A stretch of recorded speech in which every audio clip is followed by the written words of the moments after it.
Chapter 7 The Stapletons of Merripit House. The fresh beauty of the following morning did something to efface from our minds the grim and grey impression which had been left upon both of us by our first experience of Baskerville Hall.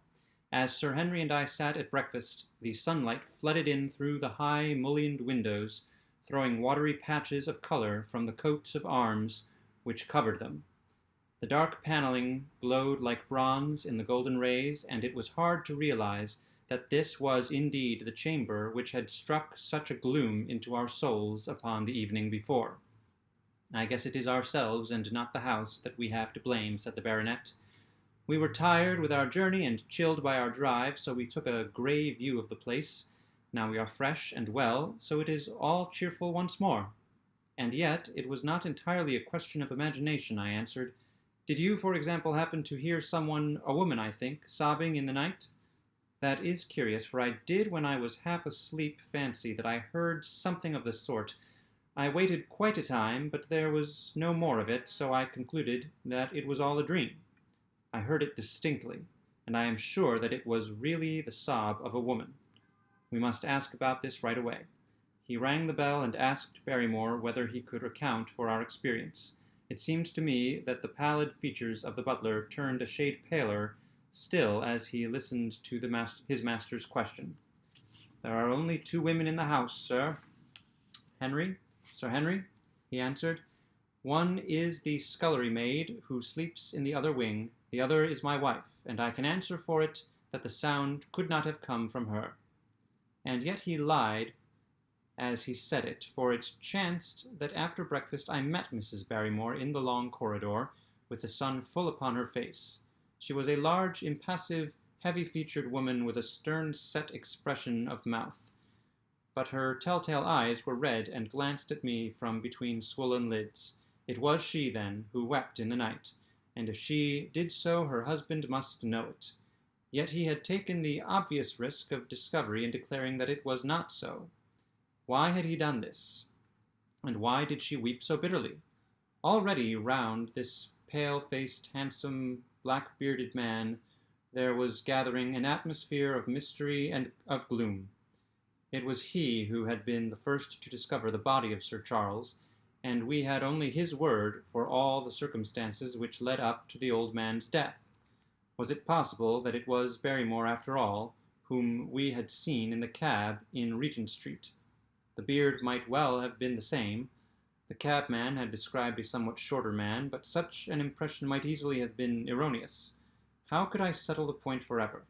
Obviously, the first thing to do was to see the Grimpen postmaster and find whether the test telegram had really been placed in Barrymore's own hands. But the answer, what it might, I should at least have something to report to Sherlock Holmes. Sir Henry had numerous papers to examine after breakfast, so that the time was propitious for my excursion.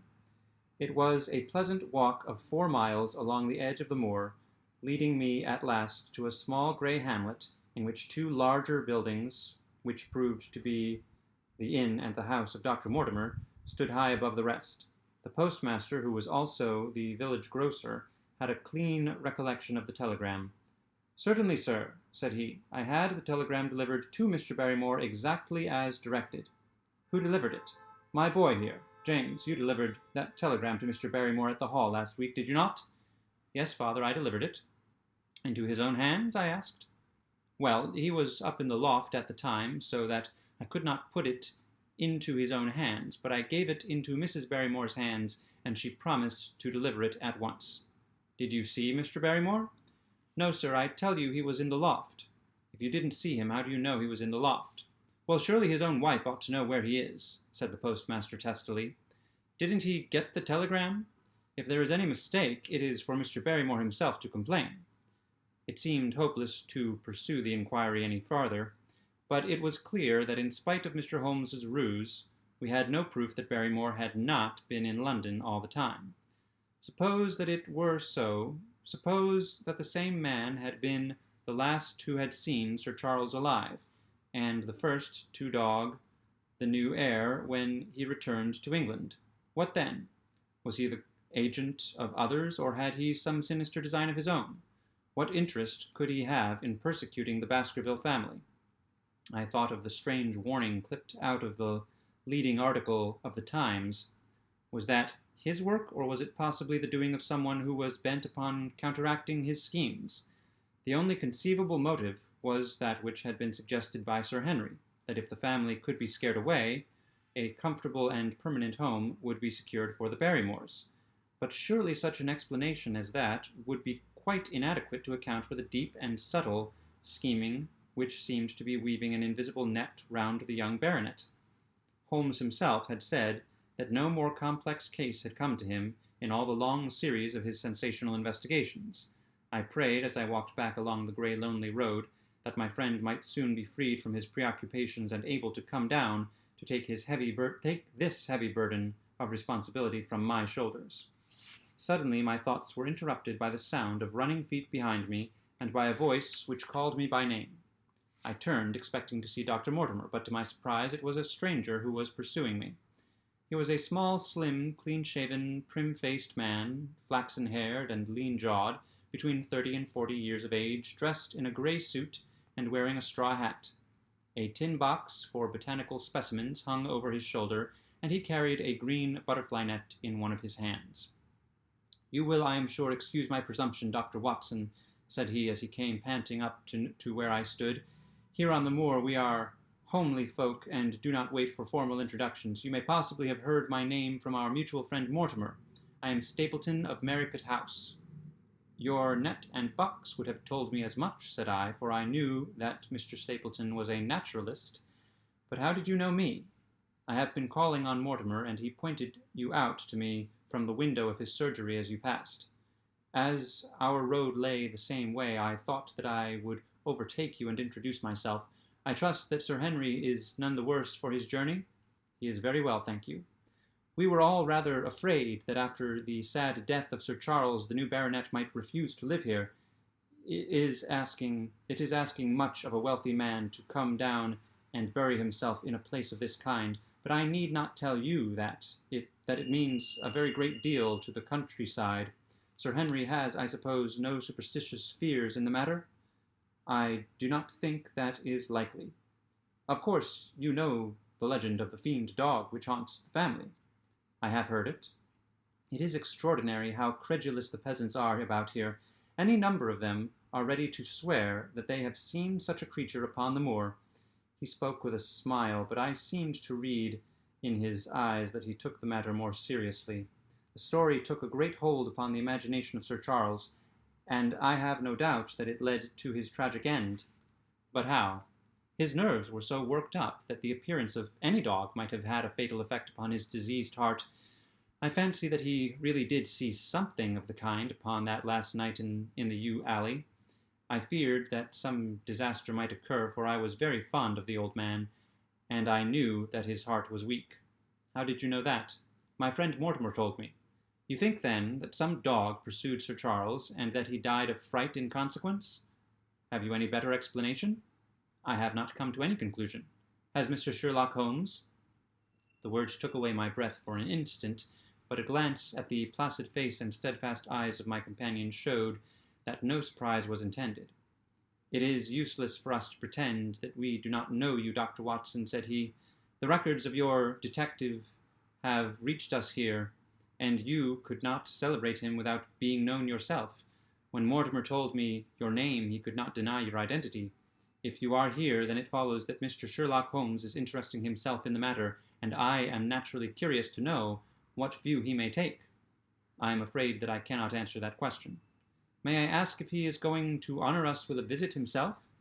"He cannot leave town at present. He has other cases which engage his attention." "What a pity! He might throw some light on that which is so dark to us. But as to your own researches, if there is any possible way in which I can be of service to you, I trust that you will command me. If I had any indication of the nature of your suspicions, or how you propose to investigate the case, I might perhaps even now give you some aid or advice. I assure you that I am simply here upon a visit to my friend Sir Henry, and that I need no help of any kind." Excellent, said Stapleton. You are perfectly right to be wary and discreet.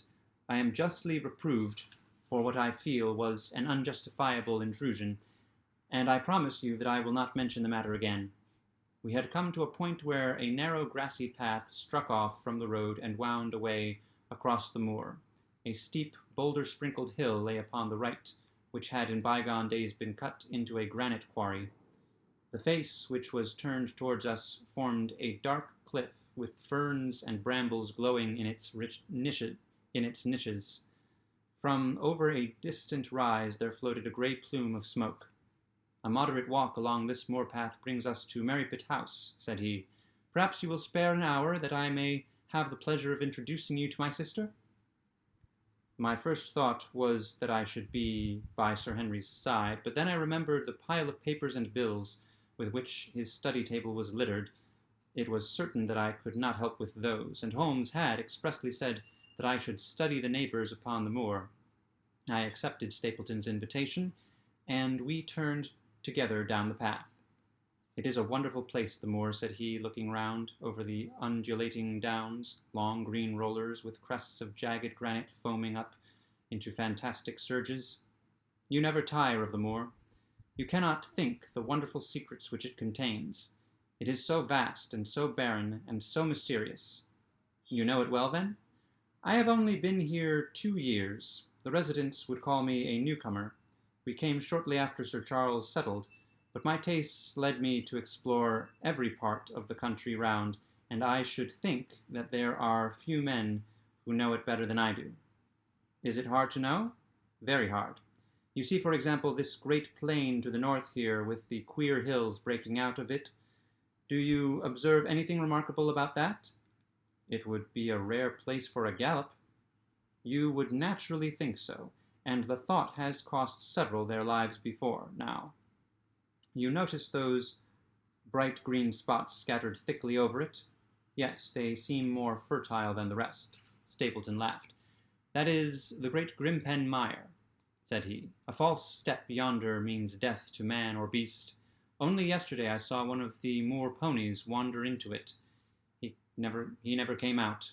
I saw his head for quite a long time craning out of the bog hole, but it sucked him down at last. Even in dry seasons it is a danger to cross it, but after these autumn rains it is an awful place. And yet I can find my way to the very heart of it and return alive. By George, there is another of those miserable ponies. Something brown was rolling and tossing among the green sedges. Then a long, agonized, writhing neck shot upward, and a dreadful cry echoed over the moor. It turned me cold with horror, but my companion's nerves seemed to be stronger than mine. It's gone, said he. The mire has him. 2 in 2 days, and many more perhaps, for they get in the way of going there in the dry weather and never know the difference until the mire has them in its clutches. It's a bad place, the great Grimpen Mire. And you say you can penetrate it? Yes, there are 1 or 2 paths which a very active man can take. I have found them out. But why should you wish to go into so horrible a place? Well, you see the hills beyond? They are really islands cut off on all sides but the impassable mire, which has crawled round them in the course of years. That is where the rare plants and butterflies are, if you have the wit to reach them. I shall try my luck some day. He looked at me with a surprised face. For God's sake, put such an idea out of your mind, said he. Your blood would be upon my head. I assure you that there would not be the least chance of your coming back alive. It is only by remembering certain complex landmarks that I am able to do it. Hello, I cried. What is that? A long, low moan, indescribably sad, swept over the moor. It filled the whole air, and yet it was impossible to say whence it came. From a dull murmur it swelled into a deep roar, and then sank back into a melancholy, throbbing murmur once again. Stapleton looked at me with a curious expression on his face. Queer place, the moor, said he. But what is it? The peasants say it is the hound of the Baskervilles calling for its prey. I've heard it once or twice before, but never quite so loud. I looked round with a chill of fear in my heart at the huge swelling plain mottled with the green patches of rushes. Nothing stirred over the vast expanse save a pair of ravens, which croaked loudly from a tor behind us. "You are an educated man. You don't believe such nonsense as that," said I. "What do you think is the cause of so strange a sound?" "Bogs make queer noises sometimes.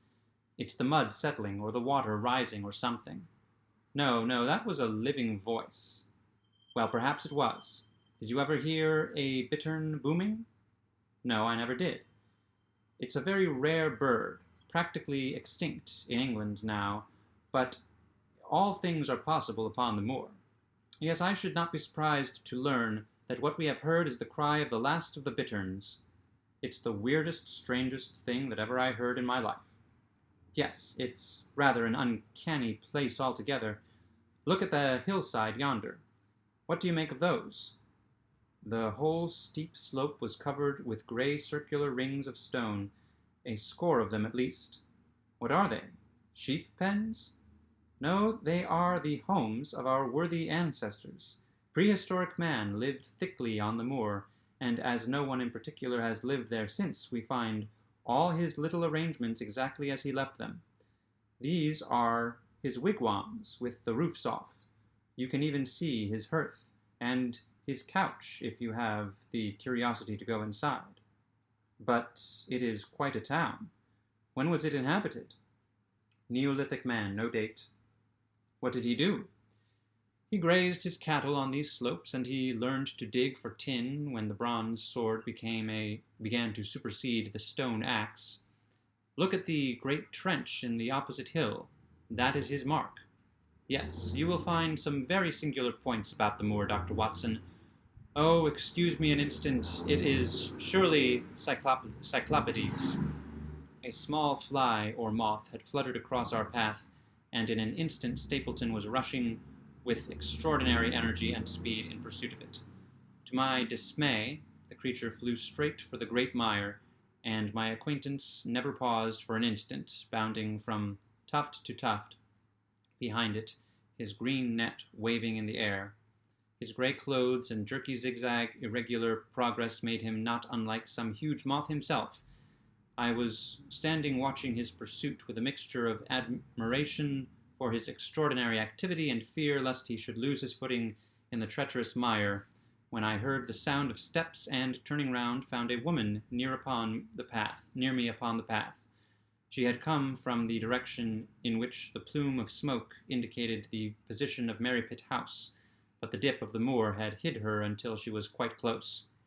I could not doubt that this was Miss Stapleton I could not doubt that this was the Miss Stapleton of whom I had been told, since ladies of any sort must be few upon the moor, and I remembered that I had heard someone describe her as being a beauty. The woman who approached me was certainly that, and of most uncommon type. There could not have been a greater contrast between the brother and sister, for Stapleton was neutral tinted with light hair and gray eyes, while she was darker than any brunette whom I have seen in England, slim, elegant, and tall. She had a proud, finely cut face, so regular that it might have seemed impassive were it not for the sensitive mouth and the beautiful dark eager eyes. With her perfect figure and elegant dress, she was indeed a strange apparition upon a lonely moorland path. Her eyes were on her brother as I turned, and then she quickened her pace towards me. I had raised my hat, and she was about to make some explanatory remark when her own words turned all my thoughts into a new channel. I had raised my hat and was about to make some explanatory remark when her own words turned all my thoughts into a new channel. "Go back," said she. "Go straight back to London instantly." I could only stare at her in stupid surprise. Her eyes blazed at me, and she tapped the ground impatiently with her foot. "Why should I go back?" I asked. "I cannot explain." She spoke in a low, eager voice, with a curious lisp in her utterance. "But for God's sake, do what I ask you. Go back and never set foot upon the moor again." "But I have only just come." Man, she cried, "can you not tell when a warning is for your own good? Go back to London. Start tonight. Get away from this place at all costs." "Hush, my brother is coming. Not a word of what I have said." Would you mind getting that orchid for me among the mare's tails yonder? We are very rich in orchids on the moor, though of course you are rather late to see the beauties of the place." Stapleton had abandoned the chase and come back to us breathing hard and flushed with his exertions. "Hello, Beryl," said he, and it seemed to me that the tone of his greeting was not altogether a cordial one. "Well, Jack, you are very hot." "Yes, I was chasing a cyclopides. He is very rare and seldom found in the late autumn. What a pity that I should have missed him." He spoke unconcernedly, but his small, light eyes glanced incessantly from the girl to me. "You have introduced yourselves, I can see?" "Yes, I was telling Sir Henry that it was rather late for him to see the true beauties of the moor." "Why, who do you think this is?" "I imagine it must be Sir Henry Baskerville." "No, no," said I, "only a humble commoner, but his friend. My name is Dr. Watson." A flush of vexation passed over her expressive face. "We have been talking at cross purposes," said she. "Why, you had not very much time for talk," her brother remarked, with the same questioning eyes. "I talked as if Dr. Watson were a resident instead of being merely a visitor," said she. "It cannot be much matter to him whether it is early or late for the orchids. But you will come on, will you not, and see Merripit House?" A short walk brought us to it, a bleak moorland house, once the farm of some grazier in the old prosperous days, but now put into repair and turned into a modern dwelling. An orchard surrounded it, but the trees, as is usual upon the moor, were stunted and nipped, and the effect of the whole place was mean and melancholy. We were admitted by a strange, wizened, rusty-coated old man-servant, who seemed in keeping with the house. Inside, however, there were large rooms furnished with an elegance in which I seemed to recognize the taste of the lady. As I looked from their windows at the interminable granite-flecked moor rolling unbroken to the farthest horizon, I could not but marvel at what could have brought this highly educated man and his beautiful woman to live in such a place. I could not help but marvel at what could have brought this highly educated man and this beautiful woman to live in such a place. "Queer spot to choose, is it not?" said he, as if in answer to my thought. "And yet we manage to make ourselves fairly happy, do we not, Beryl?" "Quite happy," said she, but there was no ring of conviction in her words. "I had a school," said Stapleton. "It was in the North Country. The work, to a man of my temperament, was mechanical and uninteresting. But the privilege of living with youth, of helping to mold those young minds, and of impressing them with one's own character and ideals, was very dear to me. However, the fates were against us. A serious epidemic broke out in the school, and 3 of the boys died. It never recovered from the blow, and much of my capital was irretrievably swallowed up. And yet, if it were not for the loss of the charming companionship of the boys, I could rejoice over my own misfortune, for, with my strong tastes for botany and zoology, I find an unlimited field of work here, and my sister is as devoted to nature as I am. All this, Dr. Watson, has been brought upon your head by your expression as you surveyed the moor out of our window. It certainly did cross my mind that it might be a little dull, less for you, perhaps, than for your sister." "No, no, I am never dull," said she quickly. "We have books, we have our studies, and we have interesting neighbors. Dr. Mortimer is a most learned man in his own line. Poor Sir Charles was also an admirable companion. We knew him well, and miss him more than I can tell. Do you think that I should intrude if I were to call this afternoon and make the acquaintance of Sir Henry?" "I am sure that he would be delighted." "Then perhaps you would mention that I propose to do so. We may, in our humble way, do something to make things more easy for him until he becomes accustomed to his new surroundings. Will you come upstairs, Dr. Watson, and inspect my collection of Lepidoptera? I think it is the most complete one in the southwest of England. By the time that you have looked through them, lunch will be almost ready." But I was eager to get back to my charge. The melancholy of the moor, the death of the unfortunate pony, and the weird sound which had been associated with the grim legend of the Baskervilles, all these things tinged my thoughts with sadness. Then on top of these, more or less vague impressions, there had come the definite and distinct warning of Miss Stapleton, delivered with such intense earnestness that I could not doubt that some grave and deep reason lay behind it. I resisted all pressure to stay for lunch, and I set off at once upon my return journey, taking the grass-worn path by which we had come. It seems, however, that there must have been some shortcut for those who knew it, for before I had reached the road, I was astounded to see Miss Stapleton sitting upon a rock by the side of the track. Her face was beautifully flushed with her exertions, and she held her hand to her side. "I have run all the way in order to cut you off, Dr. Watson," said she. "I had not even time to put on my hat. I must not stop, or my brother may miss me. I wanted to say to you how sorry I am about the stupid mistake I made in thinking that you were Sir Henry. Please forget the words I said, which have no application whatever to you." "But I can't forget them, Miss Stapleton," said I. "I am Sir Henry's friend, and his welfare is a very close concern of mine. Tell me why it is that you were so eager that Sir Henry should return to London." "A woman's whim, Dr. Watson. When you know me better, you will understand that I cannot always give reasons for what I say or do." No, I remember the thrill in your voice. I remember the look in your eyes. Please be frank with me, Miss Stapleton. For ever since I have been here, I have been conscious of shadows all round me. Life has become like the great Grimpen Mire, with little green patches everywhere into which one may sink, and with no guide to point to the track. Tell me, then, what it was that you meant, and I will promise to convey your warning to Sir Henry." An expression of irresolution passed for an instant over her face, but her eyes had hardened again when she answered me. "You make too much of it, Dr. Watson," said she. "My brother and I were very much shocked by the death of Sir Charles. We knew him very intimately, for his favorite walk was over the moor to our house.